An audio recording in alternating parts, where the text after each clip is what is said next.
Bumps and bruises, scratches and scrapes, some of the ingredients that a good life makes. But sorrows become success, and as we aim for the top, we will pause if we must, but we will never stop. Welcome to Simso Sessions.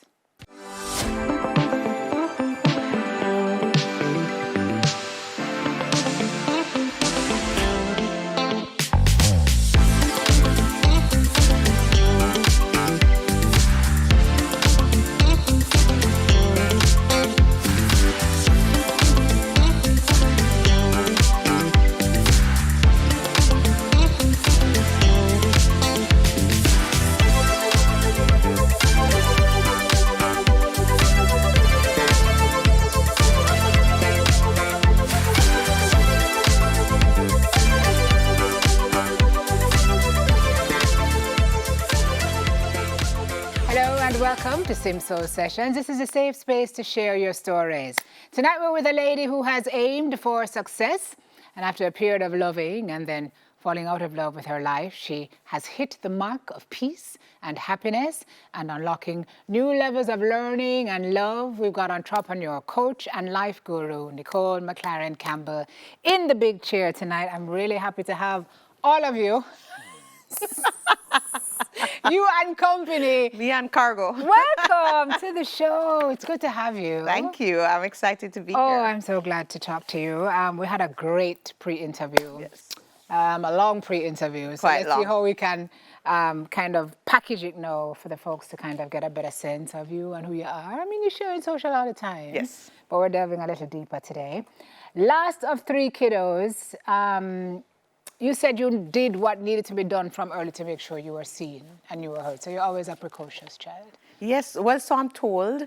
I didn't want to get left behind. And I think this is the story of many last kids where, you know, it's like if you have to keep up. My sisters were 2 and 4 years older than I was. So I always just wanted to be doing what they were doing and being a part of what they were a part of. And so I just always, you know, was on that quest, I suppose. So I did a lot of things early, and I have loved to talk from I know myself. So you say you're a bit of a talker. You say sometimes Jeffrey says to you, Nicole, you're still talking. He's like, it's early. You were raised largely by your mom. Your dad was there, yes. But you were raised largely by your mom. And she, you say, instilled in you and your sisters a sense of life without limits. Right. Which kind of framed your outlook. Yeah. It's largely why you're here and doing what you're doing. But talk to me about that, how those limitless beliefs have helped you to shape your life. I just grew up with the sense that if there was any problem, that God would be able to solve it and that I shouldn't worry. And then, you know, anything that I wanted to do, anything I said, you know, it was never outlandish. It was never, you know, too big. It was never too big. She never dimmed any part of me. It was always like, okay, and just wanting to support me in every and any way, and always saying, pray about it. So there was the sense that anything was possible. I really owe so much of who I am to her. Yeah. And so at 14, when that encouragement from your mom led you to make a decision that you were going to boarding school in Massachusetts, she said? At first she was like, what? But you know, being who she was like, okay, let's go. What do we need to do? And just supportive in every way. At 14, I definitely thought I knew a lot more than I actually did. And I was very confident that this was the next best move in my life. And you wanted to what? Expand your horizons? What were you looking to do at 14? Ronnie left your mother, whose bed you were sleeping in up until that point anyway. I know. I didn't even think about what it would mean to be in my own bed. But luckily, because maybe I wouldn't have gone if I had thought too much. True. You know, at the time, I remember it was time to select subjects as well for thinking about CAPE. And I, at the time, was doing 9 subjects, and I enjoyed most of them except physics. And so I wanted to keep studying widely, and for CAPE, you had to know narrow to select 3, and I just thought, I don't want to do that. So I just wanted to learn more and keep learning different things. I also wanted a change of environment. Definitely, I'm an Andrews girl through and through. Big up Andrews, Life More Abundant, just came from there. Do significant work with St. Andrew. But it did feel like a limiting environment for who I was. I was under a little bit of pressure. In modern days, now they call it bullying, but I was under some pressure for talking too much, being too enough. They said my ears were big. I don't know, but it was just like it was the talking too much, being too much, too enough. I would be the person when the bell is almost ready to ring and the teacher says, anybody with any more questions? Yes, you would oh, jeez! I'm that person. I'd be like, actually, yes. Because I don't want the exam come and I don't know because I never ask. So I was never afraid to look dumb or I'm going to ask the question. But, I was perceived as being annoying enough and talking too much and being too much. And it became a lot.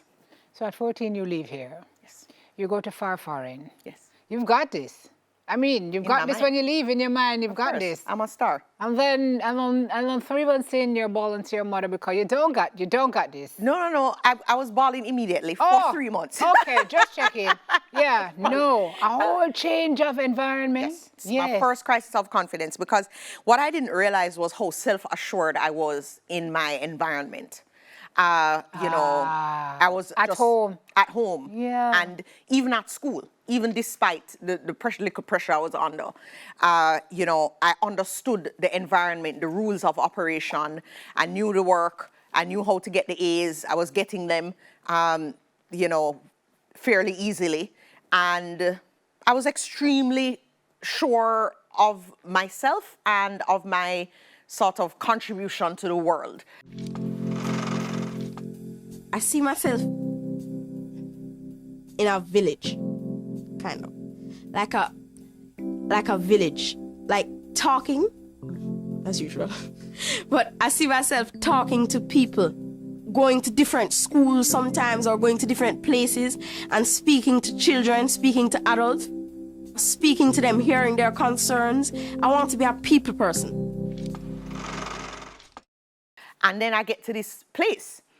And every single thing I thought I knew about myself is now I'm questioning, which I'm not accustomed to doing, and it's very uncomfortable. Let's talk about how you walked through that discomfort and how it actually was one of the best things in your life to happen to you on the other side of this break. We're back with Nicole after this.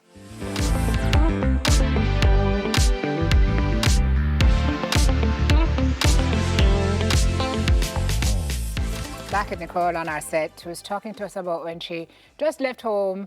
She's gone to study in Massachusetts. She's 14 years old, and you suffer what you call a crisis of confidence. And then your mom's words came back to you about God fixing everything. So you had good long talks with him on the closet floor. With him and her. And her. Yes. Because he told her you wanted to come home. Yes, every day, every night, I cried to her every single night for 3 months.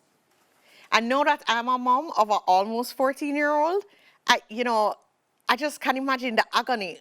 But she did not immediately anyway give me a way out. She encouraged me to stick it out. And being able to actually tolerate the pain of your child without trying to fix it immediately is actually a key part of parenting. That's a superpower. That I'm only now learning. I couldn't manage. Big up Ingrid. Yeah.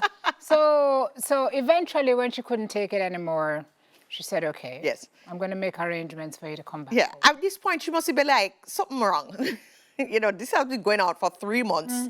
Okay. You can come home if you want to. We'll go. Mrs. Reed was the principal of Andrews at the time. She's like, I'm sure Mrs. Reed will take you. You can just, you'll catch up on the work. And at that point, I had the choice. I was like, wait, what? No, maybe.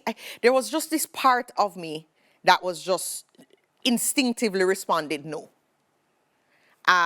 Which was really confusing because you've been bawling for 3 months to do one thing, and then the minute you have the option to do it, the inner voice says no. And so I remember, on the closet floor again, my favorite place to cry, where I would lock up from my roommate, who I thought couldn't hear me. I didn't want her to think I was a weirdo, but she could hear all along. She told me. She knew. She's like, I hope this girl is okay. I prayed. I prayed. It was me and God on the closet floor, the dark closet, and I made a bargain with Him that night. That okay, God, you want me to stay here, but I promise that if you just get me through, I'll know that I'm capable of anything. It was the pact. It was the agreement, and that really sustained me, and was the hardest thing I'd been through, up to 2022. And so everything that happened between that time and 2022, it's been an anchor. Yes. I could always say, well, you got through that, you can get through this. Remember that time on the floor. You set a in the closet. precedent that time when you were in foreign, and Absolutely. you didn't realize until it came to serve you. You've spoken to God about a lot of things. You mentioned 2022, we're getting there. But as you planned your life and you planned your career, you knew that where you wanted to be was successful in your business, which you started early, AIM. You wanted marriage. You wanted children. Yes. And you say the most fresh memory you have of your parents oftentimes is them arguing. Right. And you would go to school and you would see your friends getting picked up at school and you would say, I want that. Yes. Yes. What does that feel like? What? Well, I just, you just want, I just yearned for it. I saw it, with my friends at prep school, and, it's so funny because it's just one of the things you remember because you just had such an emotional reaction. And I would wonder what it would be like to have, married parents and to, be in that kind of an environment and with that kind of what I associated more security with. Because your parents got divorced when you were... When I was very young. Yeah. I think I was like 3 or 4. And so I wanted to create that. Isn't it? It's so amazing how the things we take for granted. Yes, because I imagine my children completely take it for granted. Yeah, because they don't have a And you tell them that. Yeah, I tell them, I'm like, you know how lucky. And they're just like, what is she even saying? They don't get it at all. But I am proud and grateful and also humbled that we're able to provide that environment. And by you, you mean the man who you met by chance. By just chance. going to the movies. Just going to the movies. One day. One day. Fate it was. Praise the Lord. Yeah. Yeah. This man called Jeffrey, and you guys, you got together. Elsie came about. Yes. Before we were married. Well, I was pregnant before I got married pregnant. Yeah. And so here she comes, and here comes a lot of stress. Yes. And postpartum. And postpartum. Which, she's 13 and a half. And, at that time, 13 and a half years ago, social media was very early. I think there's always been a sort of stigma in Jamaica about depression, but 13 years ago, it was real bad because we didn't have as much, sort of access to information, exposure, etc. So I didn't know that I didn't exactly know, that was what was happening, but it was extremely hard. And I cried almost every day in the show. I was overwhelming and I wanted to be perfect. Yeah. And so a lot of it was just the pressure I put myself under. I remember washing my hands so much that the skin on the surface of my hands cracked and bled because it was, I guess, you wash your hands so much it gets so dry. So, at times I felt like I was going a little bit crazy. I did. And you just had to allow time to deal with that? I did. And prayer, and of course, I had my sisters and my mommy and, Jeffrey, and, so I had a lot of support. Yeah. But it was just the internal pressure of wanting to do everything right and wanting to do everything myself. And then, being guilty about accepting help, but also having a growing business and just not knowing how to navigate all of it. Was Another just tough time difficult. that you needed to get through in your life. Yes. But that you did. Yeah. Because you had birthed another business, and then eventually another child will come. Right. And And by the time Joshua born, I was like, oh, I got this. which was just 18 months after, right? So it wasn't like a prolonged period necessarily, but it was such a ease and relief. We went and did a program, Jeffrey and I, called Landmark, and it really helped me to just, understand myself better. It was like I call it like, it was like intense therapy. And I was just able to have a deep exhale, and when Joshua was born, I still wash my hands, but certainly not till them bleed. Not the neurosis at all. Yeah. It was, much easier. Okay. Picking up with more with Nicole after this. Soon come.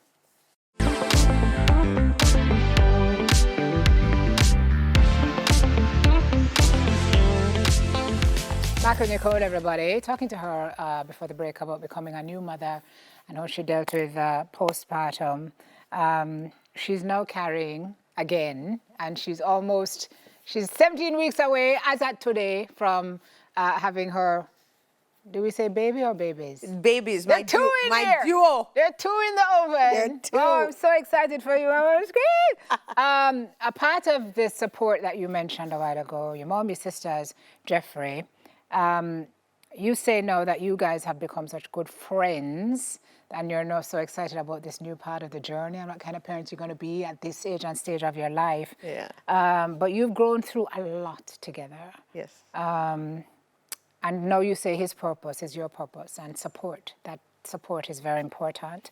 Many crossroads, including when he started to change his persona or step into who he really felt he was, from Sassin to Sasko.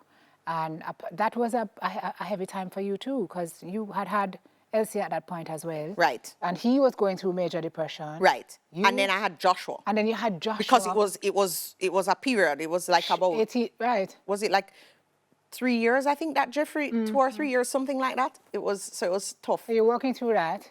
You're working through trying to help him. You're working through the people in social who say, is this uptown girl come and make we artists? Make we artists a ton, sanitize artists. You had all of that to deal with.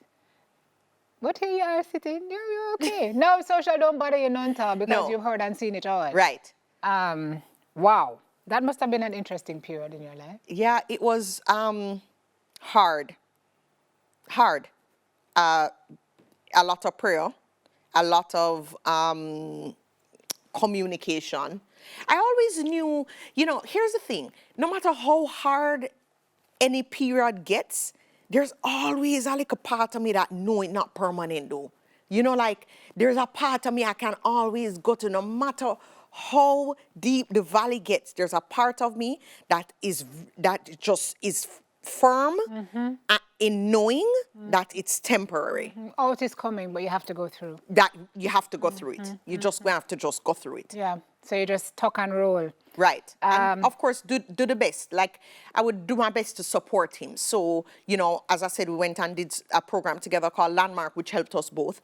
And then, just the process of finding a therapist that would be a good fit for him, and just, being a listener instead of, because I am a misfix it. Like, yes. I want to fix the problem. And just realizing that you are not there to fix. You're there to listen and to hold space and to, be there. But it was hard because it's something that you cannot control. You can't control the length of it. And no matter how, my prayer was always like, I wish that he could, at that time, that he could see himself the way I see him. That was my prayer. I remember I went to this Oprah Life You Want weekend during just at a time where it was particularly difficult. And one of the first exercises Oprah gave was where you close your eyes, you imagine somebody you really, really love, and then you think about all the things you want for them. So, of course, immediately that was Jeffrey for me, and I thought about all the ways in which I would wish that he would see himself and just know that, it's okay, and whoever he wants to be, it's fine. And, he has so much to give to the world in any capacity. And then after you go through all of this and it gets really intense, she makes you open your eyes and she's like, okay, well, you can't control the other person, so you better direct all that love to yourself. and yearning to yourself. And I was like, what an anticlimax. I thought she was going to give me a back magic my money. trick. I know. But really, all I could do was, release trying to fix and just work on myself, being the strongest, best version of me, and doing all those things for myself, because then that's the only way I can serve. And what a good thing, because when 2022 come, what you gonna do if you never have that? Yeah. 2022. The year that you say would have been the second most difficult. Yeah.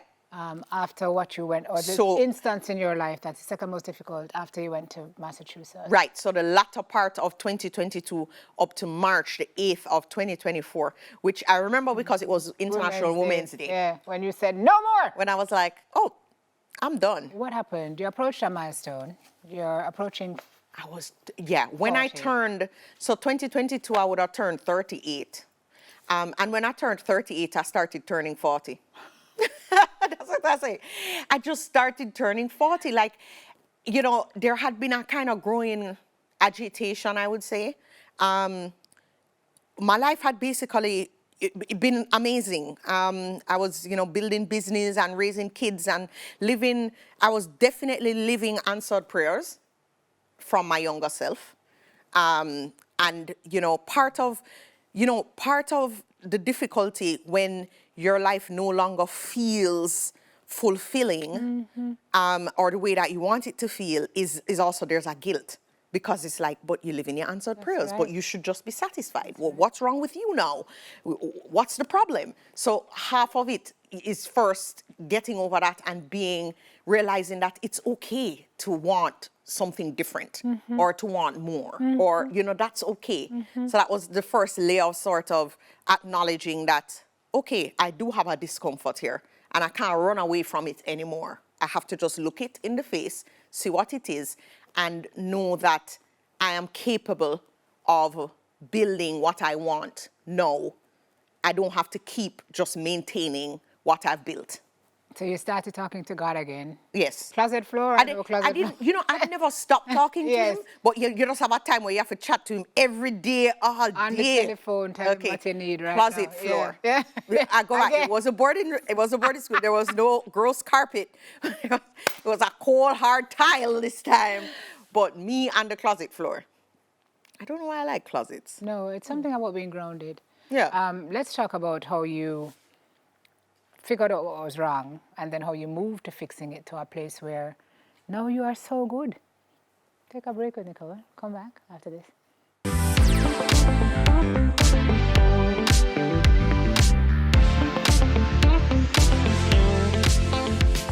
All right, folks, we're back with Nicole, talking to us about what she calls a midlife crisis. Heading to 40, you're here, you have all these goal accelerator groups, you're mentoring all these people, and you feel a little bit of shame that you're telling them about all these things that they can do to self-actualize, but you are feeling so unfulfilled in your own life.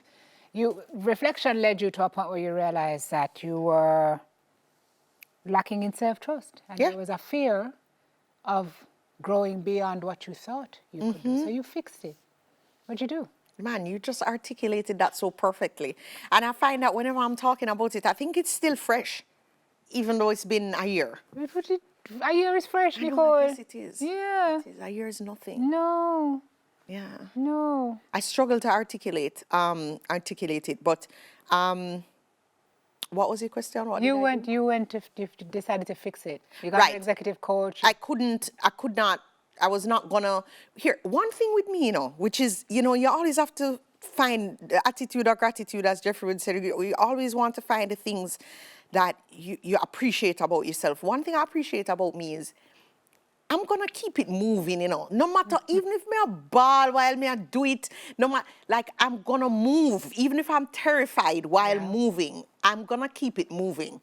So the agitation while uncomfortable, and I wasn't going to sit in it, even though as I'm taking action, I'm feeling it. So I just knew. So here's what happened. What I'd been doing was completely fulfilling and was working great and was yielding returns and doing what it was supposed to do, but I just wanted more. It just never felt like alignment anymore. And so I needed to, but there was a fear there, because every time I would try to think about, well, what do I do next? It's like it would just get cloudy and I just couldn't see. And I think the fear of change and, there's a permission to give yourself to grow into something else and to grow into something bigger.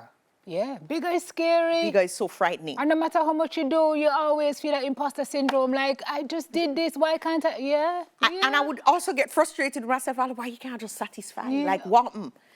So anyway, so I went and I, obviously prayed about it, and then ended up meeting a coach, a business coach that I thought, because a lot of, by the way, the discomfort was in my professional life.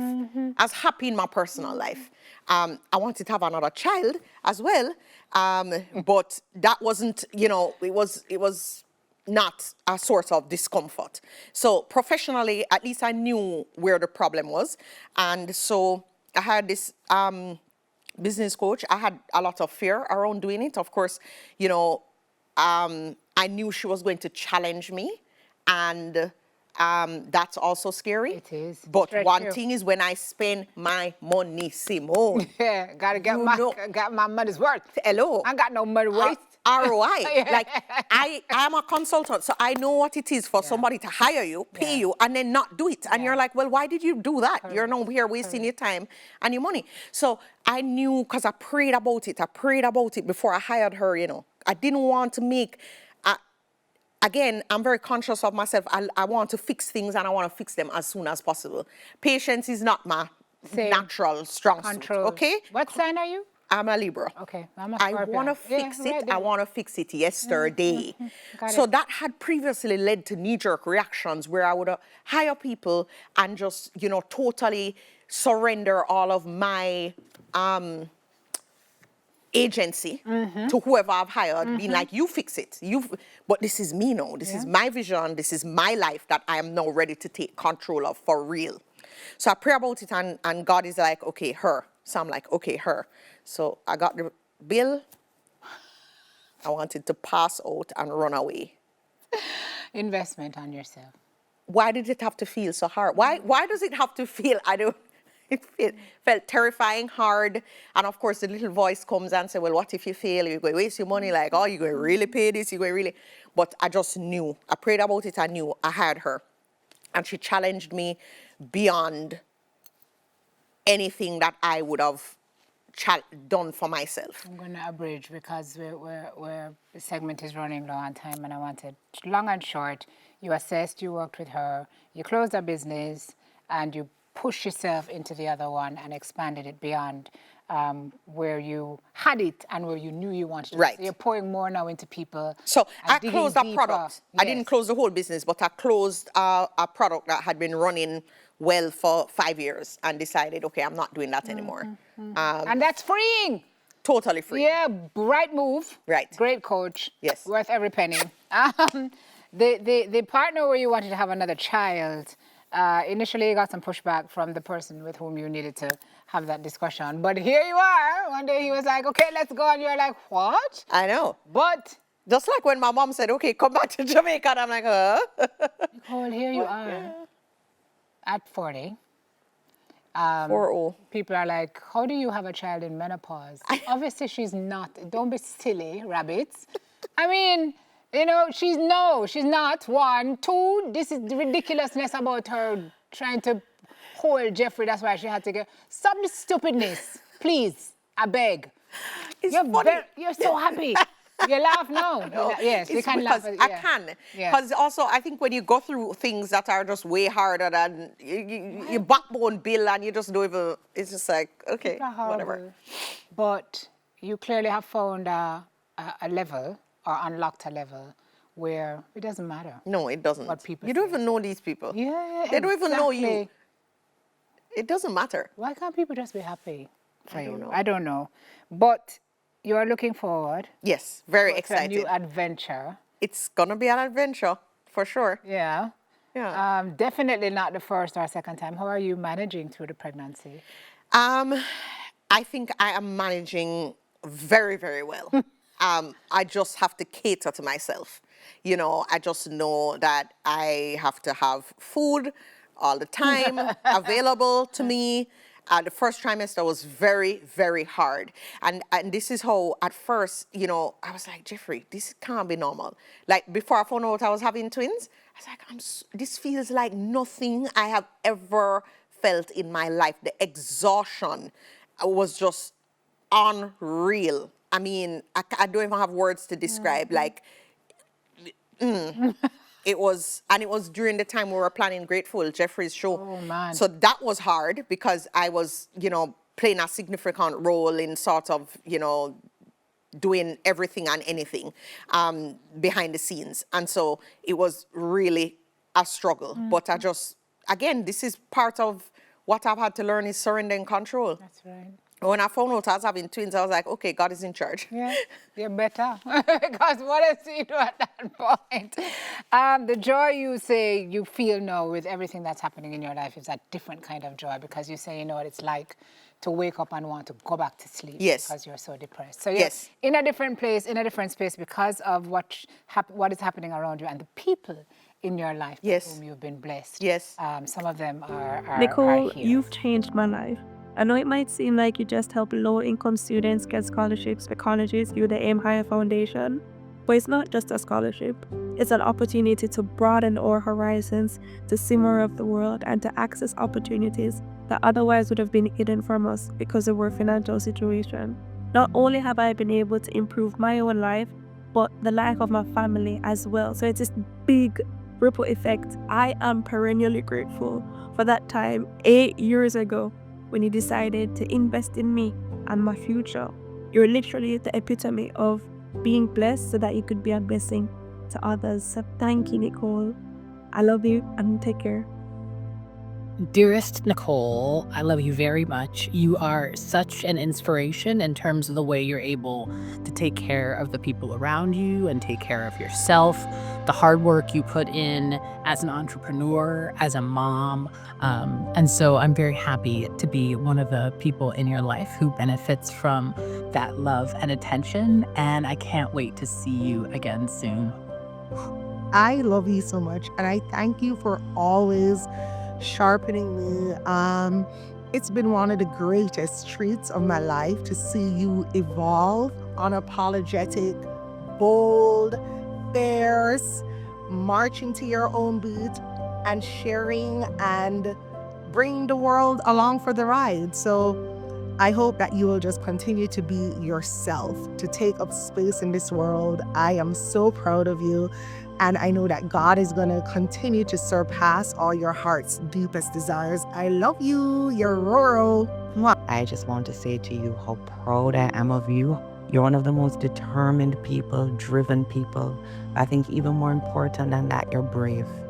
You know, you're brave about shining a light with a vulnerability and a transparency. And the world is wanting and needing more of that. So don't you ever stop, sweetheart. Bless you for the woman you are and the woman you're becoming, for the wife you are, the mother, the daughter, the sister, the friend that you are. And for all these things, darling, I say thank you. And I say keep on. We are in your corner. Love you, grateful for you. You are seriously one of the most inspiring women I know. An amazing mom, wife, and friend. And over these last few months, I've seen even more of your heart. You show up for everyone with love, grace, and that hilarious and contagious energy we all adore. You are a rare gem and such a light, a force to be reckoned with. You are so loved, and I truly love and look forward to making more memories, sharing laughs, and just celebrating life with you. Love you. Nicole, you are without a doubt one of the most extraordinary people I know, and I don't say that lightly. You move through this world with this really rare combination of strength and tenderness. You love fiercely, you give fully, and when you speak, it's with purpose and clarity, even when it's hard to hear. You don't just inspire people, but you awaken them, and you see their potential so clearly and extract it out of them, which is why I think it makes for you being such a great advocate as well. You live from your spirit and you're always reaching higher, not just for yourself, but for everyone lucky enough to be close to you. I'm so deeply proud of you and so grateful to walk this life with you as my sister and my friend. I've told you this before, but this is just the beginning, and I cannot wait to see how life continues to unfold in such an amazing way for you. I'm happy to be a spectator and also your biggest cheerleader. Love you. I love your unwavering dedication to motivating others. I love the fact that you're a straight shooter and that you're filled with integrity. I love the fact that you're decisive and you take action immediately. And what I love most about you is that you're never ever too busy for family, ever. And I admire the fact that you're able to balance things so well. I mean, I'm on the inside, and I know it looks seamless on the outside, but I know it's not. Like, I know what you go through to be able to achieve that, and I'm just so amazed by you every day, and I'm just so proud of you, and I'm proud of everything you do, and I give thanks every day that you're my sister. I love you. I just wanted to say I love you so much, and honestly, I'm so inspired by you, seeing how hard you work and how much effort you put into all the projects you undertake. And I feel so blessed that I have someone in my life like you who can always give me advice on things and help me out. You are such a boss, and I can't wait to see you continue to be a boss and win at life. As you know, I love you very much, and I'm very fortunate to be able to call you my daughter. I'm particularly proud of your achievements from your early years as being selected as an ambassador, youth ambassador to the United Nations, to your gaining your master's degree. And I was incredibly happy when you made the decision to return to Jamaica to give back and contribute to the development of your country. You have raised two lovely children, which is a testament to your qualities as a mother. And I'm sure the children will continue to make us all very proud.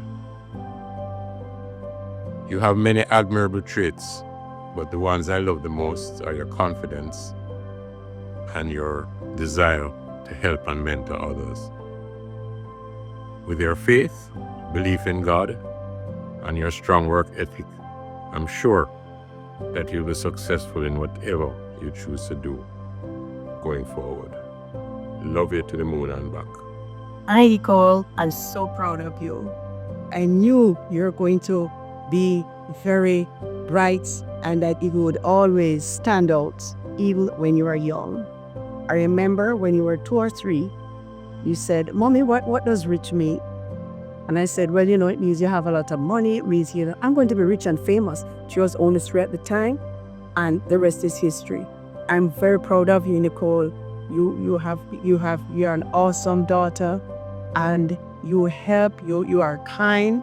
You are very helpful, and you really, really give your mom a lot of attention. Till sometimes I say, "Oh my God, Nicole, you have kids, you have everything, all this work doing and so on, but you always have time for me." And I always pray for you and the others. I'm sure they understand and they are not jealous. But I always pray for you guys. I pray for you, Nicole. And I am not surprised of your success. It is well earned. Love you much. Thank you. Mommy, we just wanted to come on here and say how proud we are of you, how much we love you, how much we appreciate everything you do for us, and how hard you work. We see it all the time, and we just wanted to say that we love you, and we really appreciate you. Just certain things that you do, all the sacrifices you make for us, how hard you go day to day, and just your drive and motivation is inspiring. And I just want to say that I hope you know that we notice you and we notice what you're doing. And we love you. And we appreciate it. Hey Nix, like I've told you so many times, One of the things that I truly love and admire and appreciate most about you is just how much fulfillment and joy you get from helping others to achieve and win. You know, you've literally made a business out of helping others to unlock and unleash their potential. And it's really amazing to see the kind of impact that you have on so many lives. I just want you to continue to do so, continue to be you, continue to help others accelerate their goals. Love you.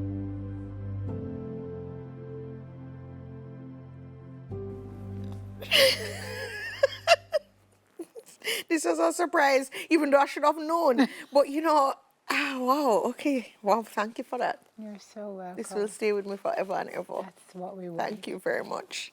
It feels like a gift. Oh. Thank you. Oh, that is a gift for me to hear you say that. Thank you. That's why we do it.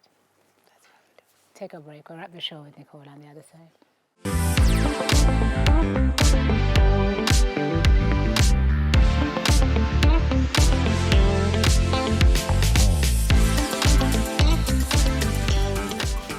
All right, folks, we're here leading the show with Nicole, who is still soaking in her good vibes. Love that for you.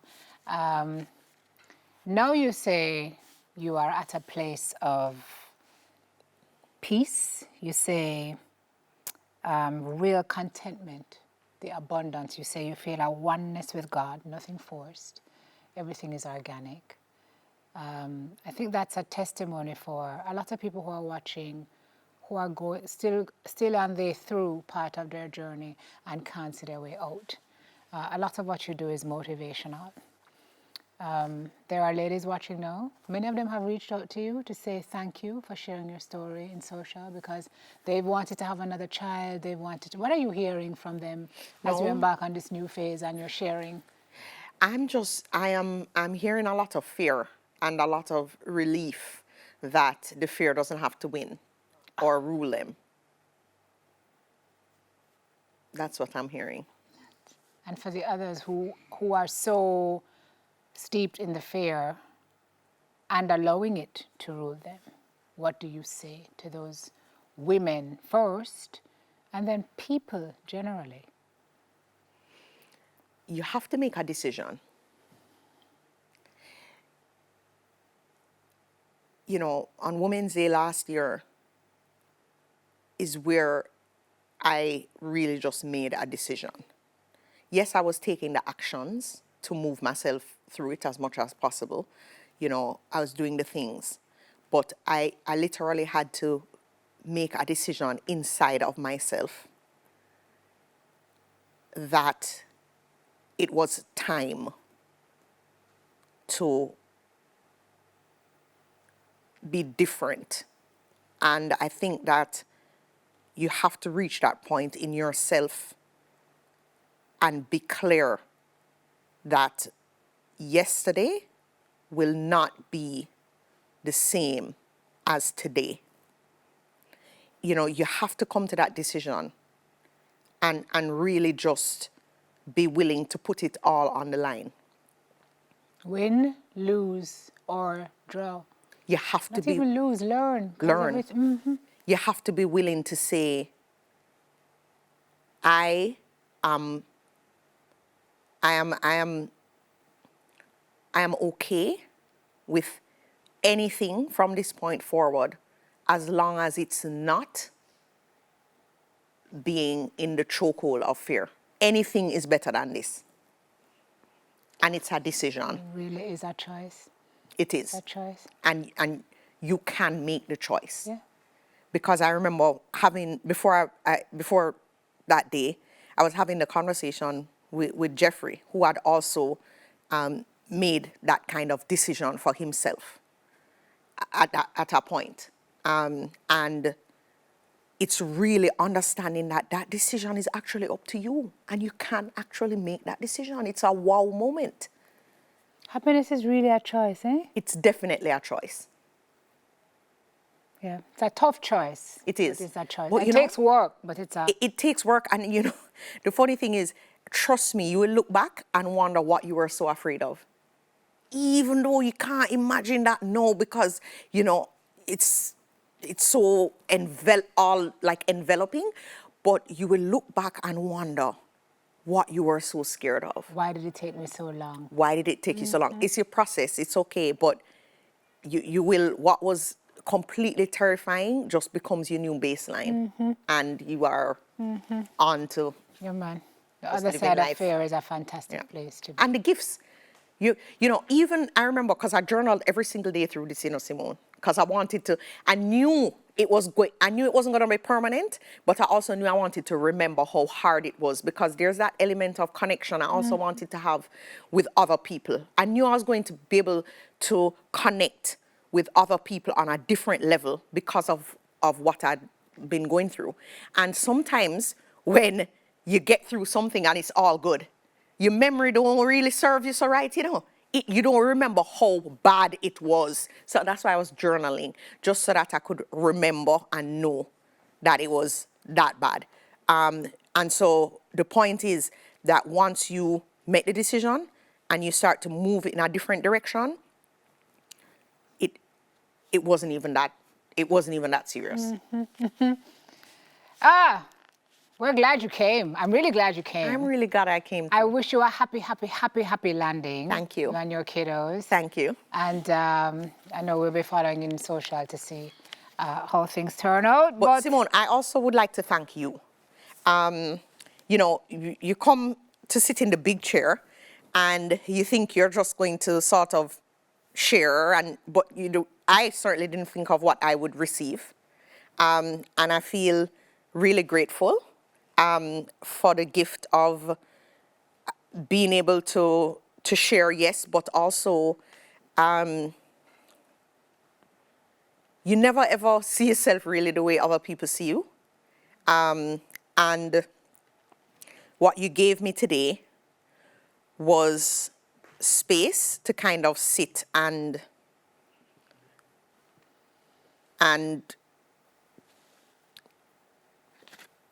see myself for a minute. The way you've articulated so much of what I've done or how I've felt and been has been a gift for me to hear. And then the gift of the videos, which I should have expected, but I just didn't, because I just didn't. And the gift I didn't even know I needed. The gift I didn't even know I needed. I feel so...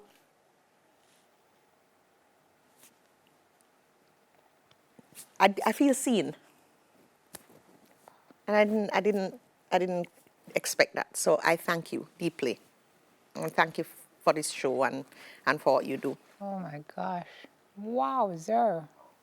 Guess who did not see that coming? You are so welcome. And that is a blessing to my spirit, because oftentimes people don't understand the motives. And so thank you. Thank you for saying that and for acknowledging how you feel. I'm going to keep on pushing. That's what I'm taking from this talk today. Took it from when we pre-talked, but definitely. I know. All right, let's lead the show with our affirmation. Makeup. Oh, guys, it's so hard to be moving forward every single day when the only direction you feel sometimes that you're really going in is stuck.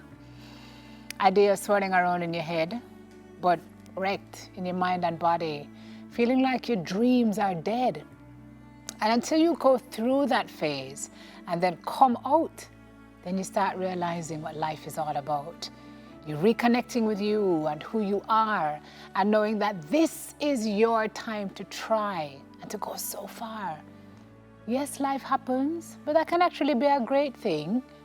It is never too late to start anew, to make your dreams reality and to rediscover you. That is life. And even with its twists, its turns, and its unpredictabilities, it is twice as pregnant with joy and possibilities. So tonight we are affirming, in all the ways that life happens, it is such a beautiful blessing. It really, really is. And that is our soul food and our show for this evening. Thank you for watching, everybody. I'm coming back next week with another story of the power of the human spirit. I'm going to bring Nicole with me too, guys. Trust me, I tell you, my soul is full tonight. Until then, every blessing. Please remember, everybody, to count your blessings. Night. Take care.